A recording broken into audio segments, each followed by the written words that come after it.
नमस्कार दोस्तों, स्वागत है आपका हमारे हॉरर पॉडकास्ट चैनल पर। आज की कहानी उस हाईवे की है जहां ट्रक की छत पर कोई चढ़ता तो था, मगर उसका वजन सिर्फ ट्रक महसूस करता था। आज की ये घटना हमारे साथ शेयर की है रमेश्वर साहू जी ने, जो पिछले 16 साल से लंबी दूरी के ट्रक चलाते आ रहे हैं।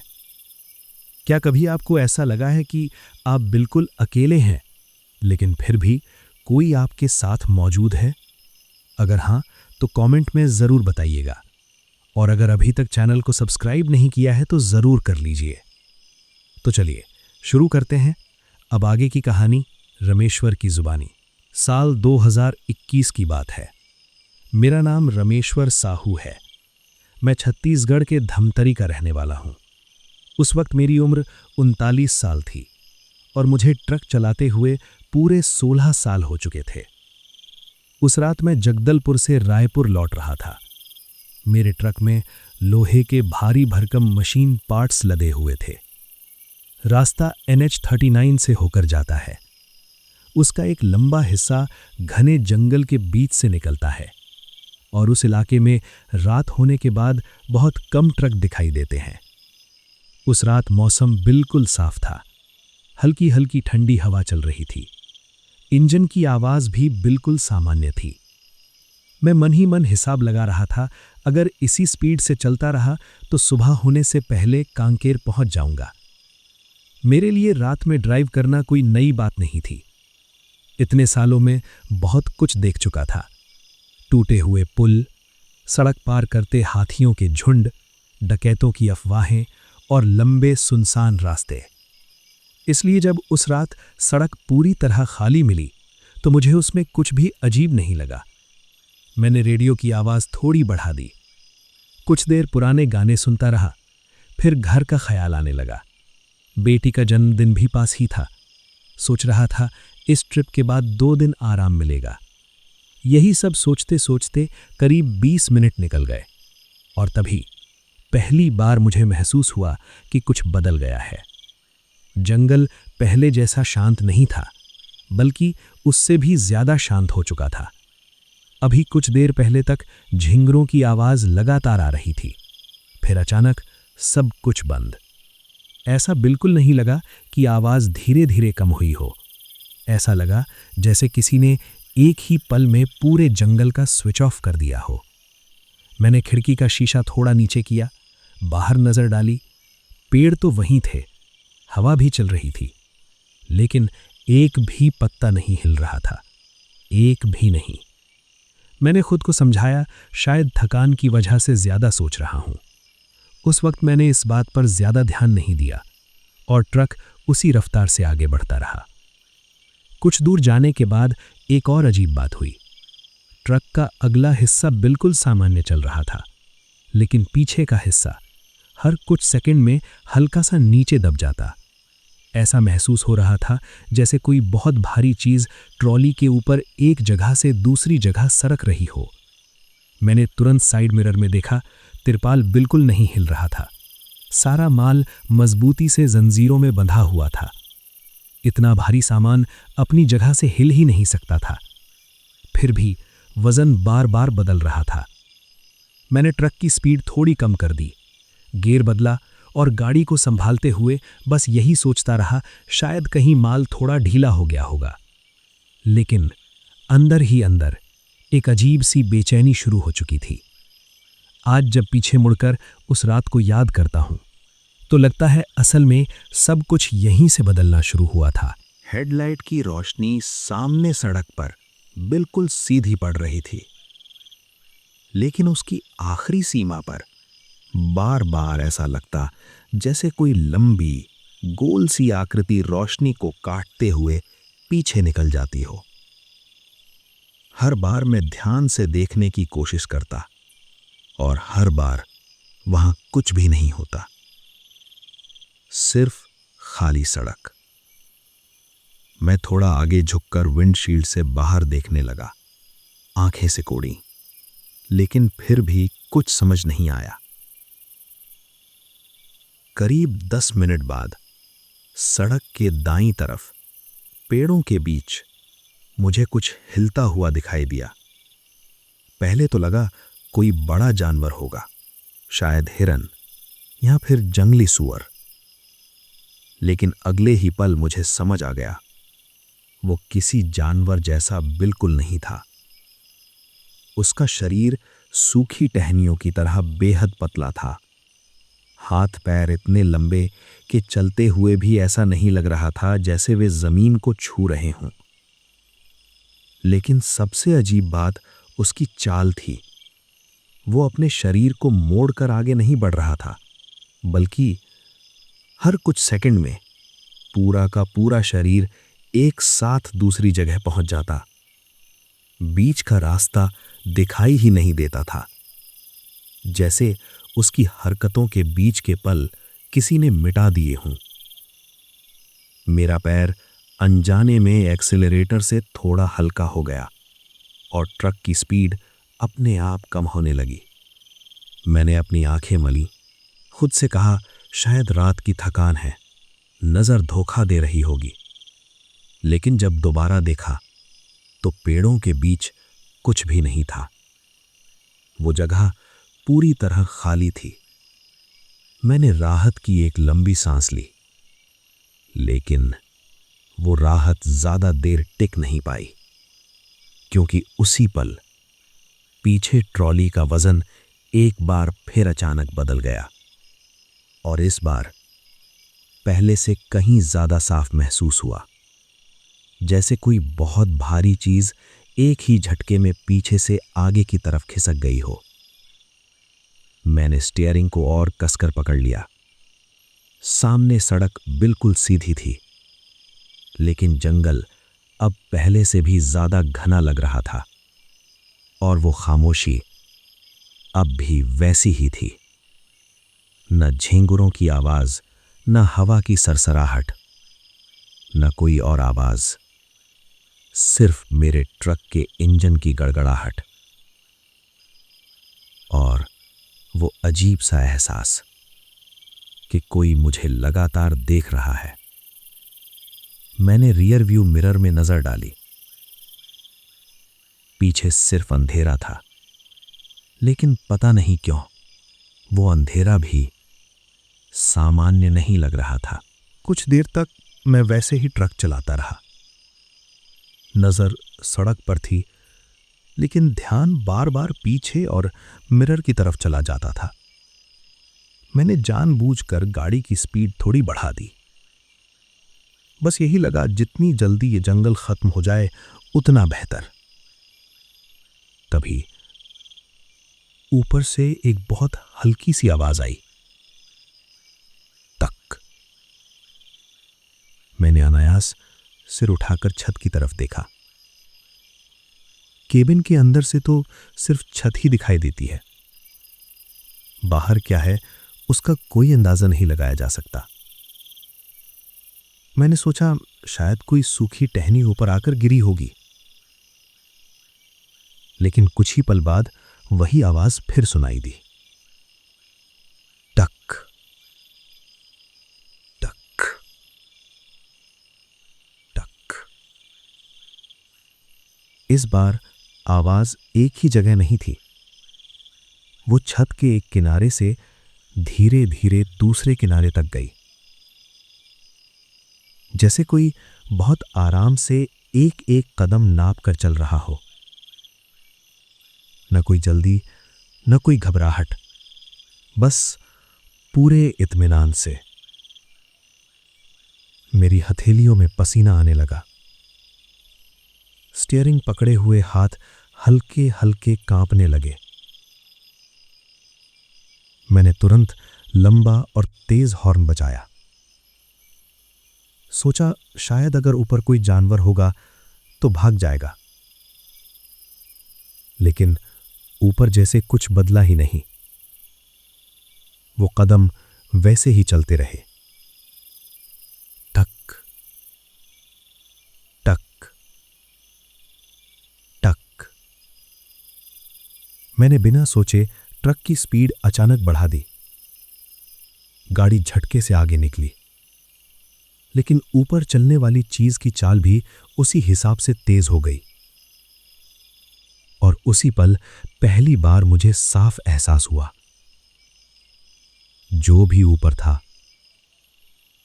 वो मेरी रफ्तार के साथ नहीं, मेरे डर के साथ चल रहा था। उस वक्त मैंने ये नहीं सोचा कि ये बात कितनी अजीब थी। मेरे दिमाग में बस एक ही बात घूम रही थी, किसी भी तरह ये जंगल पार हो जाए।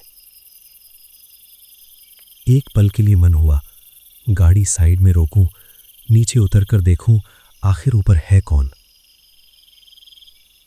मैंने पैर धीरे से ब्रेक की तरफ बढ़ाया, लेकिन जैसे ही ब्रेक पर हल्का सा दबाव डाला,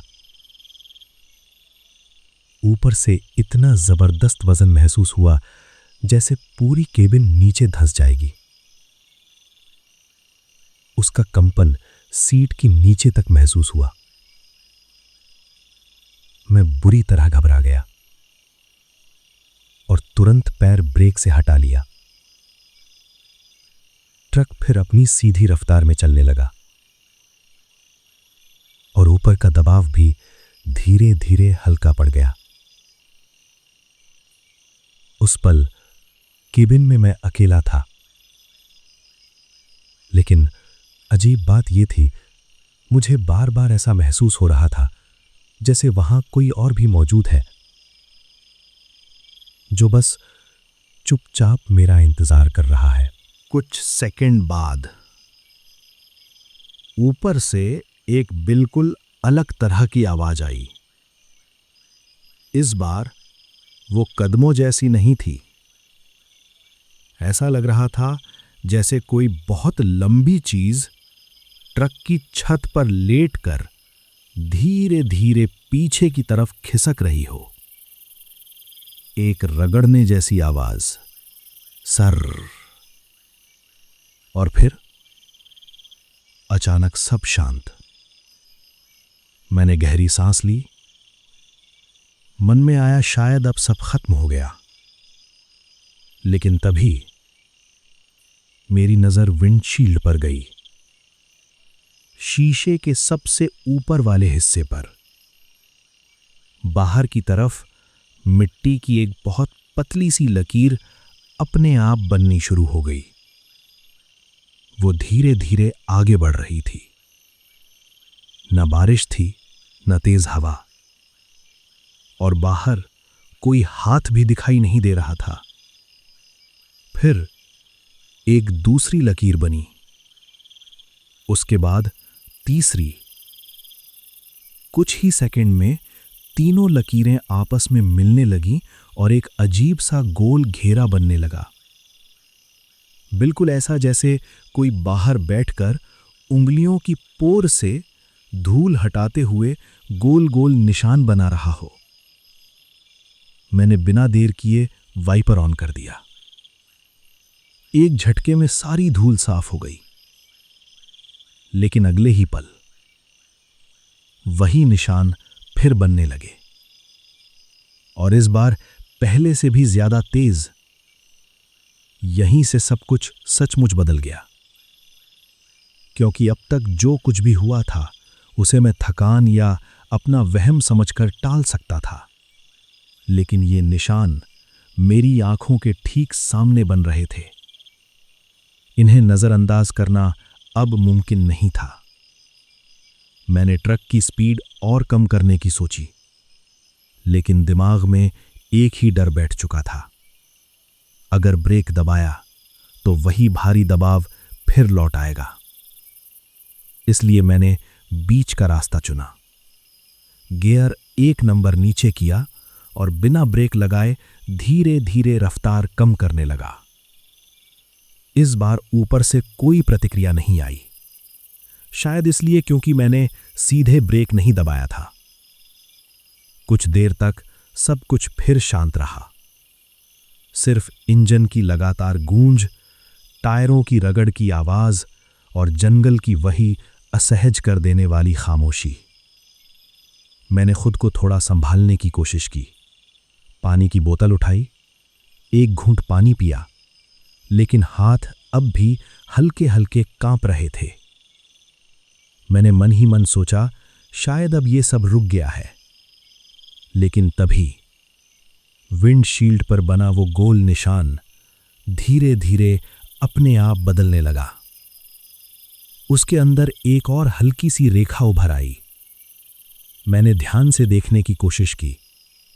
वो किसी आकार जैसी लग रही थी, लेकिन उससे पहले कि मैं उसे ठीक से समझ पाता, ट्रक सड़क के एक हल्के मोड़ पर पहुंच गया।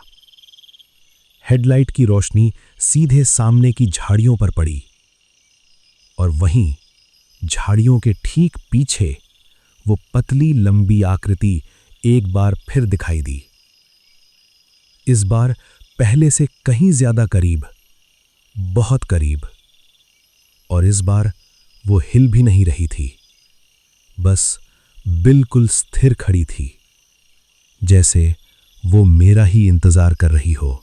गाड़ी उस मोड़ को पार कर चुकी थी, लेकिन वो आकृति अब भी मेरी आंखों के सामने जैसे अटकी हुई थी, बिल्कुल स्थिर, जरा भी नहीं हिल रही थी। ऐसा लग रहा था जैसे उस जगह पर समय ही थम गया हो। मैंने खुद को सड़क पर ध्यान लगाने के लिए मजबूर किया, नजरें सामने टिकाईं, लेकिन पता नहीं क्यों बार बार साइड मिरर की तरफ चली जाती थीं।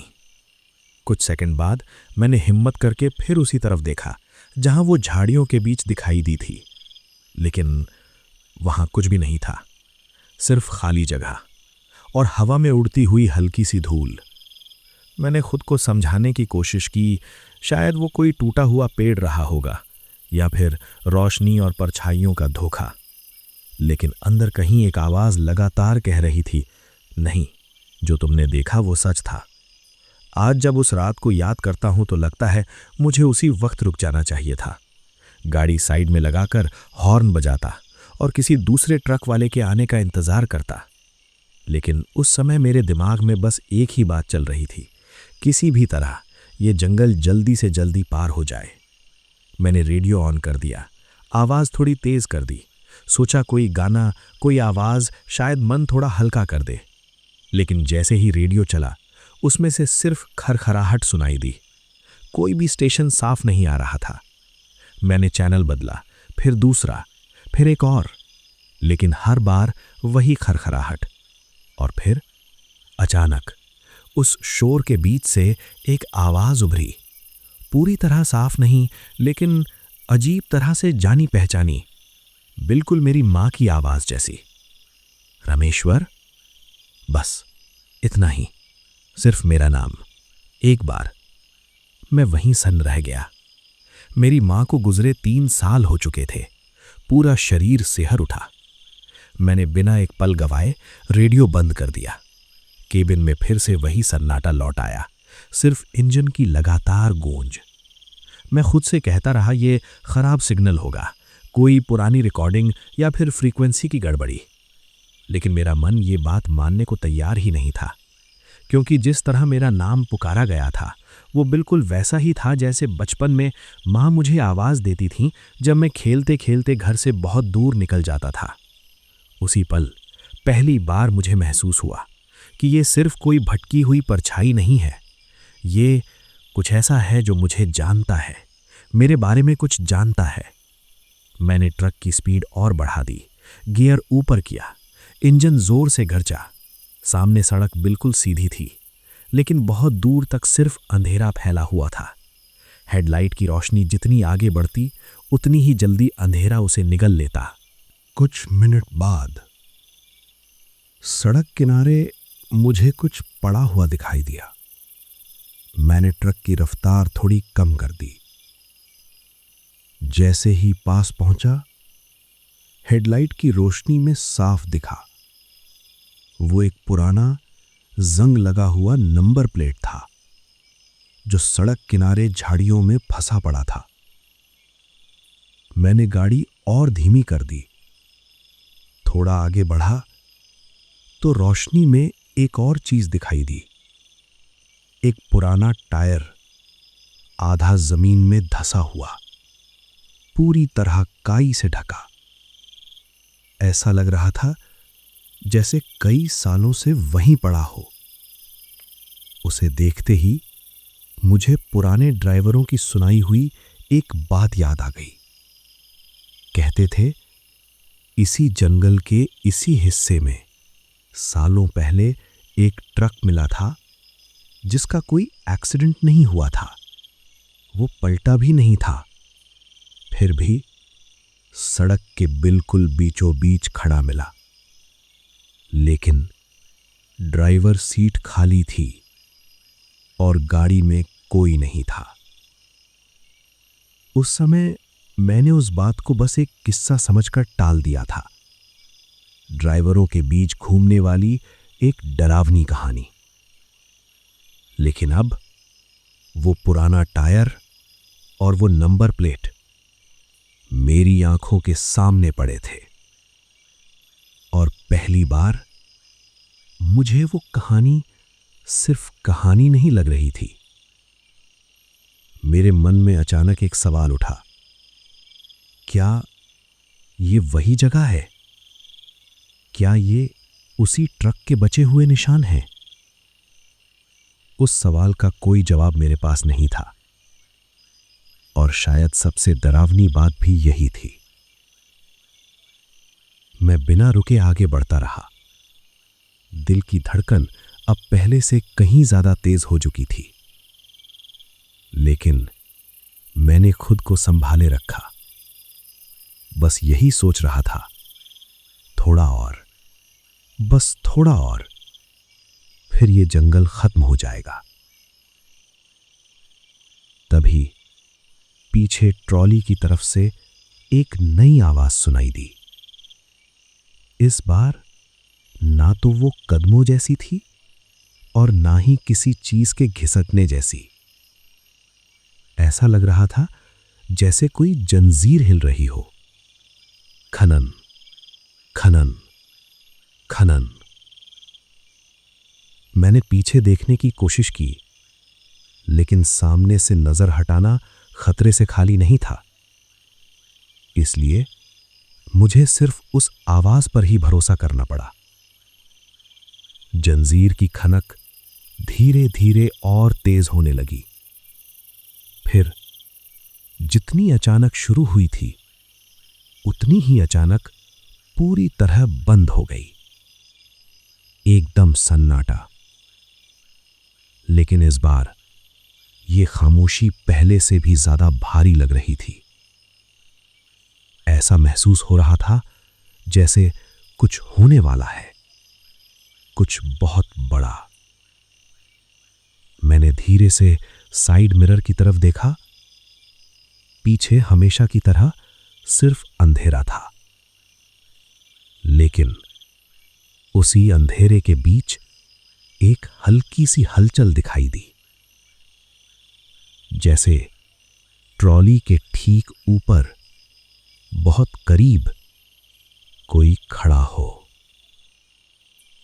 मेरा पैर एक बार फिर एक्सीलरेटर से ढीला पड़ गया और ट्रक की स्पीड अपने आप कम होने लगी। और तभी सामने हेडलाइट की सीधी रोशनी में वही पतली आकृति एक बार फिर दिखाई दी। लेकिन इस बार वो जंगल के अंदर नहीं थी, वो सड़क के ठीक बीचों बीच खड़ी थी, बिल्कुल मेरे सामने, जैसे मेरा रास्ता रोककर मेरा इंतजार कर रही हो। सामने वो आकृति खड़ी थी, ठीक सड़क के बीचों बीच। न वो हिल रही थी, न उसे जरा भी डर था। मेरा पैर अपने आप ब्रेक की तरफ बढ़ा, लेकिन तभी पिछली बार की बात याद आ गई। जैसे ही मैंने ब्रेक दबाया था, ऊपर से कितना भयानक दबाव महसूस हुआ था। एक पल के लिए समझ ही नहीं आया क्या करूं, गाड़ी रोकूं, सीधे टक्कर मार दूं या फिर साइड से निकालने की कोशिश करूं। सोचने का वक्त ही नहीं था। ट्रक अब भी तेज रफ्तार में था और हर गुजरते सेकंड के साथ उसके और मेरे बीच की दूरी कम होती जा रही थी। आखिरी पल में मैंने पूरी ताकत से स्टीयरिंग बाईं तरफ घुमा दिया।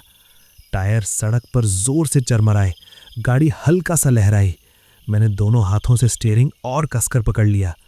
उस वक्त मेरे दिमाग में बस एक ही बात चल रही थी, कहीं ट्रॉली पलट न जाए। एक जोरदार झटके के बाद गाड़ी फिर सीधी हो गई। स्पीड थोड़ी कम हुई। मैंने तुरंत सामने देखा। सड़क पूरी तरह खाली थी। वो आकृति गायब थी, न सड़क पर, न किनारे, न झाड़ियों में, जैसे वो कभी वहां थी ही नहीं। लेकिन उसी पल गाड़ी के बाईं तरफ वाले शीशे से कुछ रगड़ने की आवाज आई। खर्र, बिल्कुल वैसी जैसे कोई नुकीली चीज धातु पर घसीटी जा रही हो।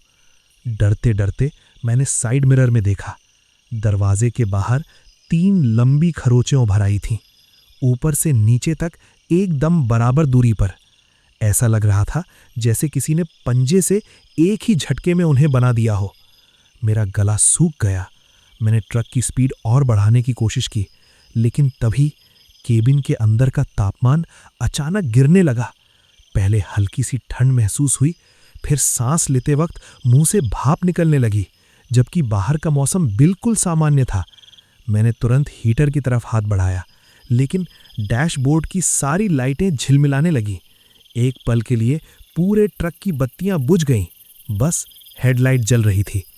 फिर सब कुछ वापस सामान्य हो गया, लेकिन उन कुछ सेकंड के अंधेरे में मुझे साफ महसूस हुआ जैसे कोई आकर मेरे बिल्कुल बगल वाली सीट पर बैठ गया हो। मैंने हिम्मत जुटाई और धीरे से बाईं तरफ देखा। वहां कोई नहीं था। सीट पूरी तरह खाली थी, लेकिन उसका कपड़ा हल्का सा दबा हुआ लग रहा था, जैसे अभी अभी कोई वहां से उठा हो। कुछ देर तक मैं वैसे ही सांस रोके बैठा रहा और खुद को आगे देखने की हिम्मत देता रहा। फिर धीरे धीरे मैंने खुद को संभाला, गाड़ी सीधी रखी और पूरा ध्यान सामने सड़क पर लगा दिया। तभी मुझे अचानक एक बात याद आई। बचपन में गांव के बुजुर्ग अक्सर कहा करते थे, इस जंगल में कोई ऐसी चीज भटकती है जो कभी इंसान थी, लेकिन आज उसका कोई नाम नहीं लिया जाता, क्योंकि जिसने उसका नाम लिया वो उसके और भी करीब आ जाती है। उस वक्त मैंने कभी इन बातों पर यकीन नहीं किया। मुझे लगता था ये बस बच्चों को डराने वाली कहानियां हैं। लेकिन आज जब उस रात को याद करता हूं तो लगता है शायद उन कहानियों में कुछ सच्चाई छिपी थी। मैंने खुद को समझाया, बस थोड़ा और, जंगल खत्म होने वाला होगा। मैंने ट्रक की स्पीड फिर बढ़ा दी। सड़क अब हल्की ढलान पर उतर रही थी। एक के बाद एक मोड़ आने लगे थे। मैं पूरी सावधानी से गाड़ी चला रहा था। तभी पीछे ट्रॉली में फिर वही हलचल महसूस हुई, लेकिन इस बार कोई आवाज नहीं आई, सिर्फ वजन। अचानक इतना बढ़ गया कि ट्रक की रफ्तार अपने आप कम होने लगी। इंजन पर जोर साफ महसूस हो रहा था। ऐसा लग रहा था जैसे पीछे कोई बेहद भारी चीज अचानक आकर जुड़ गई हो। मैंने तुरंत गियर नीचे किया और एक्सेलरेटर पूरा दबा दिया। ट्रक हिचकोले खाता हुआ धीरे धीरे आगे बढ़ने लगा। फिर बिना किसी वजह के वो सारा वजन एकदम गायब हो गया। ट्रक अचानक झटके से आगे उछला। मैं एक पल के लिए संभल नहीं पाया। स्टीयरिंग हल्का सा डगमगाया, लेकिन मैंने तुरंत उसे काबू में कर लिया। दिल इतनी जोर से धड़क रहा था कि उसकी आवाज मुझे खुद सुनाई दे रही थी। हाथ पूरी तरह पसीने से भीग चुके थे। मैंने साइड वाला शीशा थोड़ा नीचे किया। ठंडी हवा का झोंका अंदर आया और कुछ पल के लिए थोड़ी राहत मिली, लेकिन उसी हवा के साथ एक अजीब सी गंध भी अंदर चली आई, जली हुई लकड़ी जैसी, लेकिन उसमें कुछ और भी मिला हुआ था, कुछ सड़ा हुआ, कुछ बहुत पुराना। मैंने बिना देर किए शीशा वापस ऊपर चढ़ा दिया। फिर भी वो गंध कुछ देर तक केबिन के अंदर बनी रही और उसके बाद धीरे धीरे अपने आप गायब हो गई। मैंने फिर सामने देखा। कुछ दूरी पर सड़क के किनारे एक छोटा सा टूटा हुआ शेड दिखाई दिया। शायद कभी वहां कोई ढाबा हुआ करता था। उसकी खिड़कियां टूटी हुई थीं, छत का आधा हिस्सा उड़ चुका था। देखकर ही लग रहा था कि बरसों से वहां कोई नहीं आया। मैंने उसे देखते हुए ट्रक की स्पीड थोड़ी कम कर दी। मन में आया, यहीं 2 मिनट रुक जाऊं, खुद को थोड़ा संभाल लूं। लेकिन जैसे ही ट्रक उस ढाबे के पास पहुंचा, अंदर फैले अंधेरे में कुछ हिला, बहुत हल्का, लेकिन इतना साफ कि नजरें वहीं टिक गईं। बस उसी पल मैंने वहां रुकने का इरादा छोड़ दिया। मैंने फिर से एक्सेलरेटर दबाया और ट्रक की रफ्तार बढ़ा दी। कुछ ही सेकंड में वो टूटा हुआ ढाबा पीछे छूट गया, लेकिन जाते जाते जब मैंने साइड मिरर में देखा तो एक पल के लिए मेरी सांस अटक गई। ढाबे के दरवाजे पर वही लंबी पतली आकृति खड़ी थी, और इस बार वो सिर्फ खड़ी नहीं थी, वो सीधे मेरी तरफ देख रही थी। साइड मिरर से वो झलक जैसे ही गायब हुई, मैंने तुरंत सामने देखा। अब सड़क सीधी थी, लेकिन जंगल अभी भी खत्म नहीं हुआ था। मैंने घड़ी पर नजर डाली। रात के करीब 1:45 बज रहे थे। एक बात मुझे तभी अजीब लगी। पिछले आधे घंटे में जो कुछ हुआ था, वो एहसास के हिसाब से 20 मिनट से ज्यादा का नहीं लग रहा था, लेकिन घड़ी कुछ और ही कह रही थी। उस वक्त मैंने इस बात पर ज्यादा ध्यान नहीं दिया। दिमाग में बस एक ही बात घूम रही थी, किसी तरह आगे बढ़ते रहना है। तभी डैशबोर्ड पर रखा मेरा फोन अचानक रोशन हो गया। मैंने एक नजर उसकी तरफ डाली।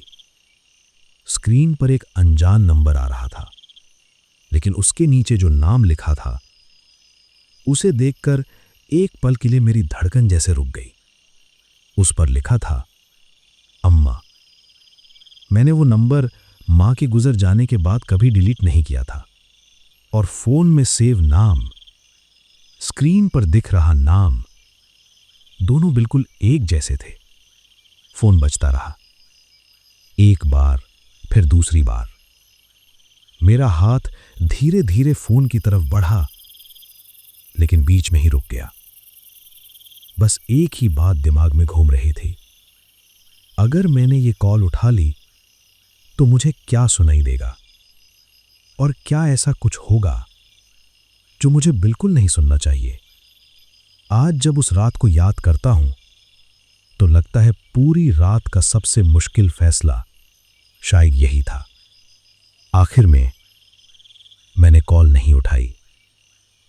कुछ सेकंड तक स्क्रीन यूं ही चमकती रही, फिर अपने आप बंद हो गई। मैंने तुरंत कॉल लॉग खोला, लेकिन वहां कुछ भी नहीं था। न कोई मिस्ड कॉल, न कोई नंबर। जैसे अभी अभी जो हुआ वो हुआ ही नहीं था। मैंने फोन वापस एक तरफ रख दिया।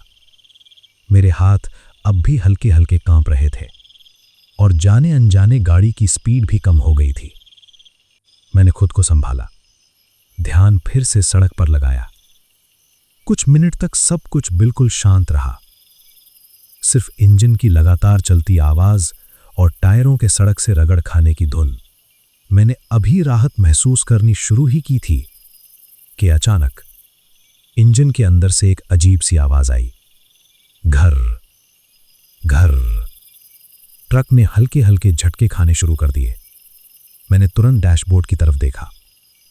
टेम्परेचर गेज अचानक ऊपर चढ़ने लगा, और फ्यूल गेज अजीब तरीके से ऊपर नीचे होने लगा।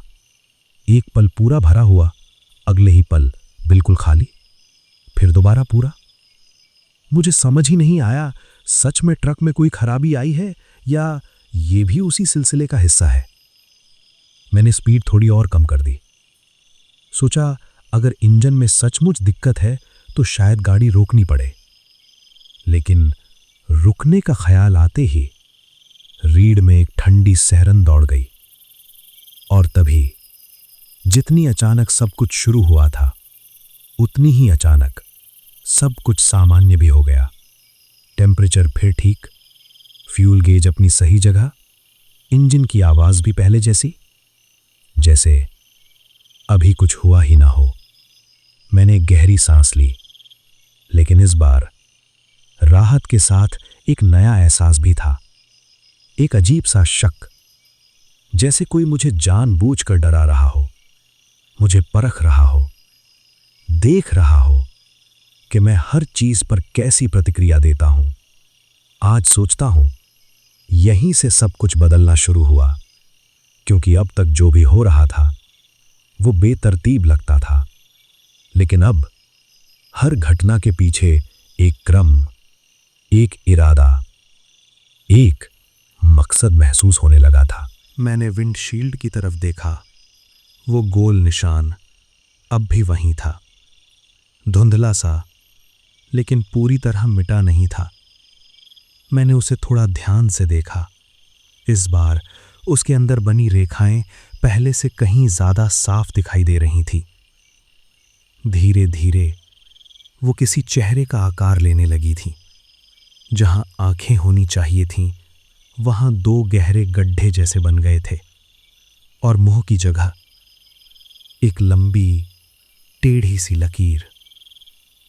मैंने नजरें हटाने की कोशिश की, लेकिन कुछ पल के लिए मेरी नजर वहीं अटक गई।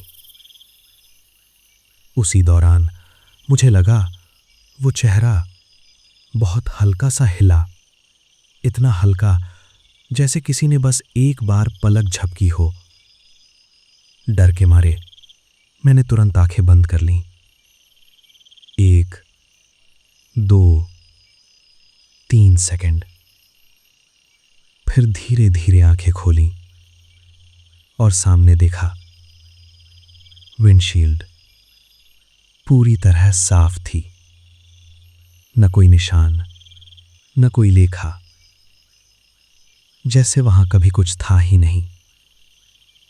मैंने राहत की सांस ली, लेकिन उसी पल पीछे ट्रॉली से एक नई आवाज सुनाई दी। ये आवाज पहले जैसी बिल्कुल नहीं थी, न कदमों जैसी, न किसी चीज के घिसटने जैसी, और ना ही जंजीरों की, बल्कि ऐसा लग रहा था जैसे कोई बहुत धीरे धीरे धातु पर अपनी उंगली से कुछ लिख रहा हो। चूं चूं चूं। मैंने साइड मिरर में देखने की कोशिश की। ट्रॉली का पिछला हिस्सा पूरी तरह अंधेरे में डूबा हुआ था, लेकिन उसी अंधेरे के बीच कुछ हल्का सा चमक रहा था, जैसे किसी की आंखें। 2 छोटे, बिल्कुल स्थिर, चमकते हुए बिंदु, जो बिना हिले सीधे मुझ पर टिके हुए थे।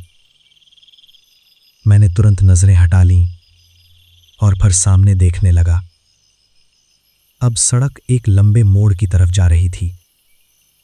मोड़ के आगे बहुत दूर हल्की सी रोशनी दिखाई दे रही थी। एक पल को लगा शायद कोई ढाबा होगा या फिर कोई चेक पोस्ट। इतनी देर बाद पहली बार मन में उम्मीद की एक छोटी सी किरण जगी।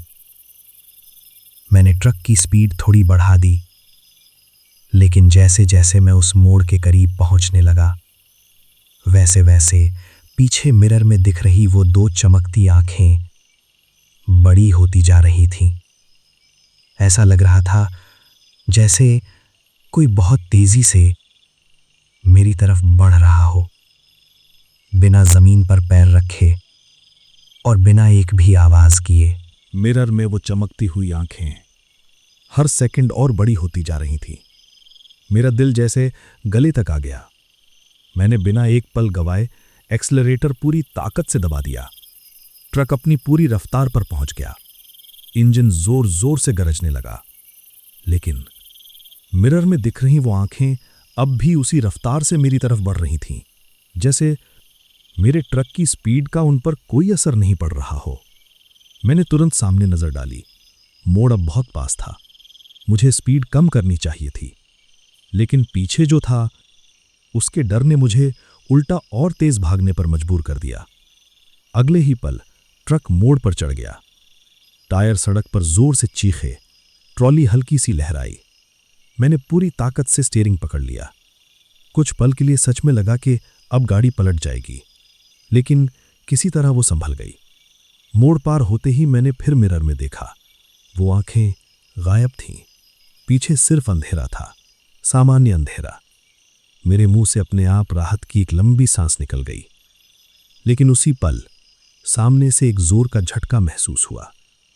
ऐसा लगा जैसे ट्रक किसी अदृश्य चीज से टकरा गया हो। कोई आवाज नहीं हुई, कोई निशान भी नहीं बना, लेकिन पूरी गाड़ी एक पल के लिए जोर से हिल गई। मैंने घबराकर ब्रेक पर पैर रखने की कोशिश की, फिर अचानक खुद को रोक लिया। मुझे पिछला अनुभव याद आ गया। इस बार मैंने सिर्फ गियर बदला और धीरे धीरे स्पीड कम की। कुछ देर बाद ट्रक सड़क के किनारे धीमी रफ्तार से चलने लगा। मैंने विंडशील्ड से बाहर देखा। सामने कुछ भी नहीं था, सड़क पूरी तरह खाली थी। लेकिन बोनट पर एक हाथ का निशान उभर आया था। अंदर से देखने पर वो बिल्कुल साफ दिखाई दे रहा था। 5 उंगलियां, लेकिन उनमें से एक उंगली जरूरत से कहीं ज्यादा लंबी थी, बाकी उंगलियों से लगभग 2 गुनी। मेरे मुंह से अपने आप एक घबराई हुई आवाज निकल गई। मैंने आंखें कसकर बंद की, फिर दोबारा खोली। निशान अब भी वहीं था, जरा भी नहीं मिटा था। मैंने तुरंत वाइपर चला दिए, लेकिन तभी समझ आया ये निशान शीशे पर नहीं था, वो तो बोनट की बाहर वाली धातु पर उभरा हुआ था। वाइपर का उस पर कोई असर नहीं हुआ। मैंने खुद को समझाने की कोशिश की, शायद किसी पेड़ की टहनी से खरोंच पड़ गई होगी, लेकिन दिल ये बात मानने को तैयार ही नहीं था। ये किसी टहनी का निशान नहीं था। उसी पल मुझे पहली बार एहसास हुआ कि जो भी ये था, अब सिर्फ ट्रॉली या ट्रक की छत तक सीमित नहीं रहा। अब वो मेरे बिल्कुल सामने आ चुका था, मेरी नजरों से बस कुछ ही दूर। मैंने फिर ट्रक आगे बढ़ाया। धीरे धीरे स्पीड बढ़ने लगी। सड़क अब पहले से थोड़ी चौड़ी हो रही थी और जंगल भी कुछ कम घना महसूस होने लगा था। दिल में एक उम्मीद जगी, शायद अब जंगल खत्म होने वाला है। तभी काफी दूर सड़क के बीच मुझे कुछ खड़ा हुआ दिखाई दिया।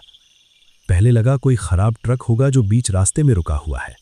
मैंने स्पीड कम कर दी और जैसे जैसे पास पहुंचा वैसे वैसे समझ आया वो कोई ट्रक नहीं था, बल्कि एक बहुत पुराना जंग लगा हुआ ट्रक का सिर्फ ढांचा था।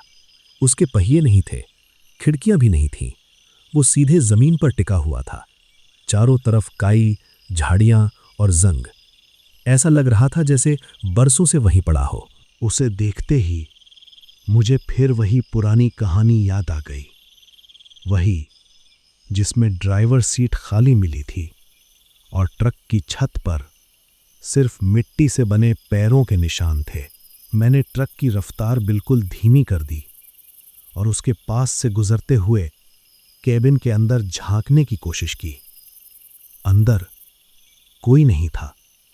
ड्राइवर सीट पूरी तरह फटी हुई थी, स्टीयरिंग भी टूटा पड़ा था, लेकिन डैशबोर्ड पर एक चीज अब भी सलामत थी, धूल से ढकी एक छोटी सी तस्वीर।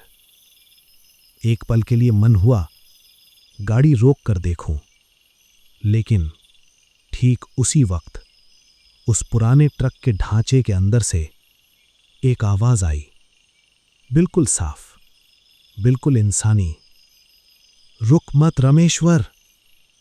मेरे पूरे शरीर में जैसे बर्फ दौड़ गई। ये आवाज मैंने पहले कभी नहीं सुनी थी। किसी अजनबी आदमी की आवाज थी, थकी हुई, डरी हुई। ऐसा लग रहा था जैसे बरसों पहले किसी ने यही चेतावनी किसी और ड्राइवर को दी हो और अब वही आवाज मुझ तक पहुंच रही हो।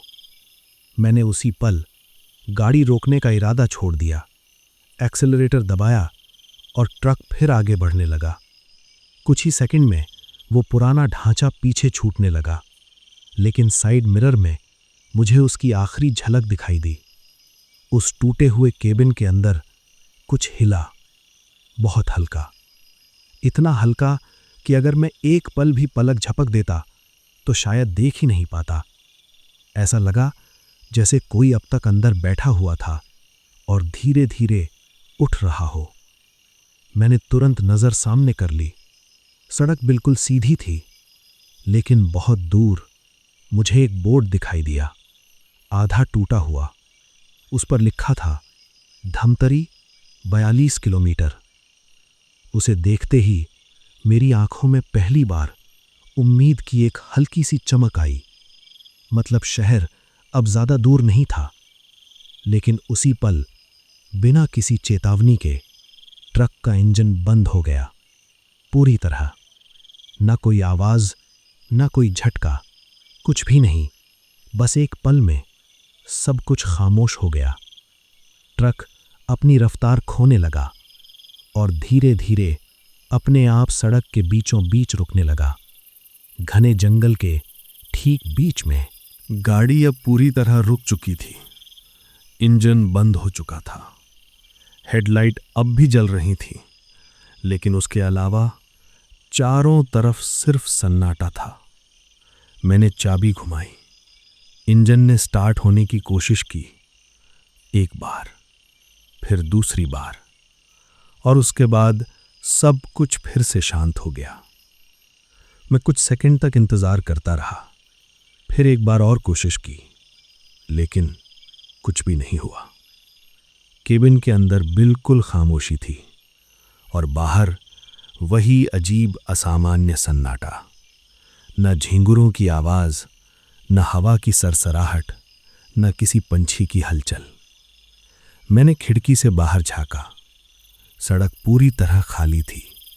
दोनों तरफ जंगल वैसे ही खड़ा था, बिल्कुल स्थिर। मुझे समझ ही नहीं आ रहा था अब करूं तो क्या करूं। मैंने फोन उठाया, नेटवर्क देखने की कोशिश की, लेकिन स्क्रीन पर सिर्फ एक क्रॉस का निशान था, कोई सिग्नल नहीं। फिर मेरी नजर घड़ी पर गई। वक्त जैसे वहीं अटक गया था। ऐसा लग रहा था मानो बहुत देर से समय आगे बढ़ा ही ना हो। उस पल मुझे इसका मतलब बिल्कुल समझ नहीं आया। कुछ मिनट और बीत गए। मैं वहीं बैठा रहा, स्टीयरिंग को कसकर पकड़े हुए। तभी पीछे ट्रॉली की तरफ से एक आखिरी बार आवाज आई, लेकिन इस बार सारी पुरानी आवाजें एक साथ, कदमों की, कुछ घिसटने की, जंजीरों के खिंचने की, और जैसे कोई लगातार कुछ लिख रहा हो, सब एक के बाद एक, बहुत तेज। ऐसा लग रहा था जैसे कोई आखिरी बार सब कुछ दोहरा रहा हो। और फिर एकदम से सब बंद, पूरी तरह। उसके ठीक बाद केबिन का दरवाजा, जो पूरी तरह लॉक था, अपने आप हल्का सा खुल गया, बस करीब 1 इंच। मैं वहीं जड़ होकर रह गया। मेरे हाथ स्टीयरिंग पर जैसे जम गए थे। मैं बस दरवाजे की तरफ देखता रह गया। बाहर से ठंडी हवा अंदर आने लगी और उसी हवा के साथ वही जली हुई, सड़ी हुई गंध एक बार फिर लौट आई, इस बार पहले से कहीं ज्यादा तेज। मैंने दरवाजा बंद करने के लिए हाथ बढ़ाया, लेकिन जैसे ही मेरा हाथ हैंडल तक पहुंचा, बाहर घुप अंधेरे में वो आकृति सामने आ गई, बिल्कुल गाड़ी के बगल में, इतनी पास कि इस बार उसकी बनावट साफ दिखाई दे रही थी। लंबा, बेहद पतला शरीर, सूखी टहनियों जैसी त्वचा, और आंखों की जगह वही 2 गहरे गड्ढे जो कुछ देर पहले विंडशील्ड पर उभरे थे। मेरी सांस जैसे वहीं थम गई, हिलने की हिम्मत तक नहीं हुई। वो कुछ पल तक बिल्कुल स्थिर खड़ी रही। फिर धीरे धीरे उसका शरीर धुंधला होने लगा, जैसे धुआं हवा में घुलता चला जाता है। कुछ ही सेकंड में वो पूरी तरह गायब हो गई, और उसी पल इंजन अपने आप स्टार्ट हो गया, जोर की गड़गड़ाहट के साथ। हेडलाइट भी पहले से ज्यादा तेज चमक उठी। मैंने जैसे तैसे हिम्मत जुटाई, गियर डाला और ट्रक को धीरे धीरे आगे बढ़ा दिया। हाथ अब भी कांप रहे थे, लेकिन अब रुकने का सवाल ही नहीं था, बिल्कुल नहीं। कुछ मिनट बाद सड़क थोड़ी खुली दिखाई देने लगी। जंगल भी धीरे धीरे कम घना होने लगा। दूर, बहुत दूर कुछ रोशनियां नजर आईं, शायद किसी ढाबे की या फिर किसी चेकपोस्ट की। उन्हें देखते ही मेरे अंदर जैसे जान वापस आ गई। मैंने राहत की एक लंबी गहरी सांस ली। आंखों में हल्की सी नमी भी आ गई। मैंने खुद से सिर्फ इतना कहा, बस थोड़ा और। जब मैं ढाबे के पास पहुंचा, वहां पहले से 2-3 ट्रक खड़े थे। कुछ ड्राइवर आराम से चाय पी रहे थे। मैंने भी गाड़ी रोकी, नीचे उतरा। मेरे पैर अब भी कांप रहे थे। तभी एक बुजुर्ग ड्राइवर ने मुझे देखा, मेरे चेहरे पर नज़र डाली। उसने मुझसे कुछ पूछा नहीं, बस इतना कहा कि उस हिस्से से रात में अकेले नहीं निकलना चाहिए था। मैंने कोई जवाब नहीं दिया, बस चुपचाप सर हिला दिया। मैंने चाय का एक कप उठाया, लेकिन हाथ इतने कांप रहे थे कि कप से चाय हल्की सी छलक गई। फिर मेरी नज़र ट्रॉली पर गई। सारा माल पूरी तरह सलामत था। जंजीरें भी वैसे ही बंधी हुई थीं, कुछ भी टूटा नहीं था। लेकिन बोनट पर बना वो हाथ का निशान अब भी वहीं था, उतना ही साफ, उतना ही गहरा। सुबह मैं रायपुर पहुंचा, माल उतार दिया। किसी ने मुझसे कुछ नहीं पूछा और मैंने भी किसी को कुछ नहीं बताया। कई दिन बाद जब मैंने उस रात का समय याद करने की कोशिश की तो बस इतना याद आया कि सफ़र करीब 1:45 बजे शुरू हुआ था। लेकिन आज तक मुझे ये याद नहीं आया कि जंगल वाला हिस्सा पार करने में असल में कितना समय लगा था। घड़ी में दर्ज समय और जो समय मुझे महसूस हुआ था, दोनों के बीच में एक बड़ा फर्क था। जैसे उस रात का एक हिस्सा हमेशा के लिए मेरी याद से मिटा दिया गया हो। आज भी जब मैं उस रास्ते से गुजरता हूं तो जाने क्यों गाड़ी की रफ्तार अपने आप धीमी हो जाती है और मेरी नज़र बार बार साइड मिरर पर चली जाती है। आज भी उस रात की सबसे साफ याद कोई चेहरा नहीं है, सिर्फ वो धीमी नपी हुई चाल, टक टक टक, जो ट्रक की छत पर चल रही थी, जबकि ऊपर कुछ भी दिखाई नहीं दे रहा था। और आज भी जब घड़ी में 1:45 बजते हैं, मेरे हाथ अपने आप स्टीयरिंग को और कसकर पकड़ लेते हैं। आपको क्या लगता है, क्या ये सच में पैरानॉर्मल था? कमेंट में ज़रूर बताइएगा। अगर वीडियो पसंद आई हो तो एक लाइक ज़रूर करें, चैनल को सब्सक्राइब करें और बेल आइकन दबाना बिल्कुल मत भूलिए, ताकि ऐसी ही रियल हॉरर स्टोरीज़ सबसे पहले आप तक पहुंचती रहें। मिलते हैं अगली वीडियो में। नमस्कार।